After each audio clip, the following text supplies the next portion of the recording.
My life is just one continuous round of fun and frolics and enjoyable activities, and fresh from a trip yesterday to France where I was fighting the stormy seas and driving around and generally having fun.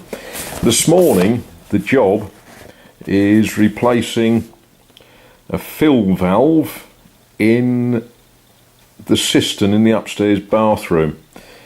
This one hopefully will last a bit longer than the old one. It's the one that the guy in the shop recommended. It's a Fluid Master Pro series, and most importantly it has a brass shank, which means that I should stand a good chance of being able to tighten the damn thing up and it not all going sad on me. And if you live in my part of the world, this is one of the better places to go and get your plumbing supplies. Reliance Plumbing Heating Supplies, Unit 4, Walsham Enterprise Centre, Towers Road, Globy Industrial Estate, Grays, Essex. There's a Jellybone number on there if you want it, 01375 37 11 11. Much better idea than going to one of the do-it-yourself shops, because the guy will stand there and he'll give you some general advice on fitting the item that he's just supplied. So there it is, that's my job for the day.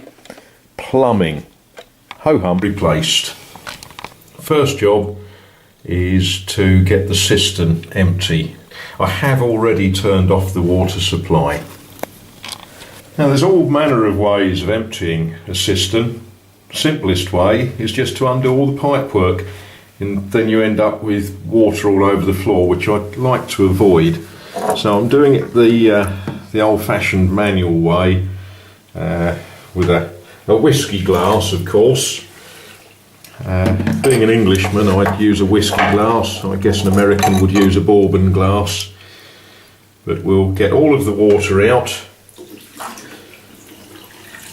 Doesn't take long. Saves making a mess. Saves making too much mess.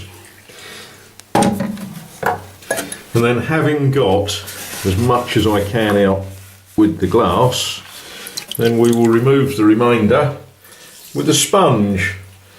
Just so it doesn't take long and it just saves making a mess.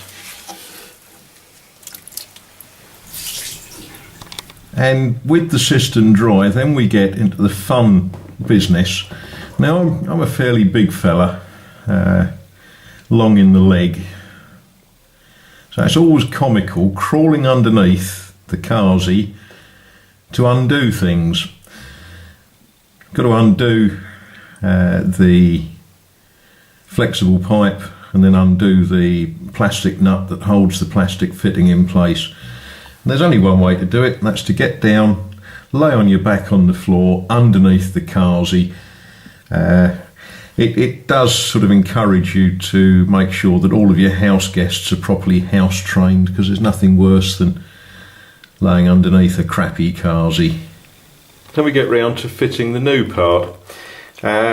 Fitting this, you shouldn't use any plumber's compound. This should just go on and be sealed with the rubber washer that came in the box with it.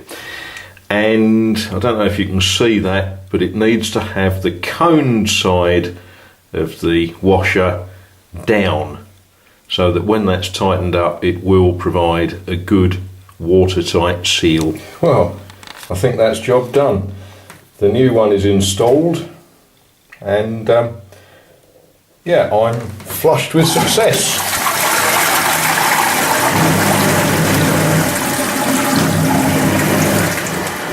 How about that?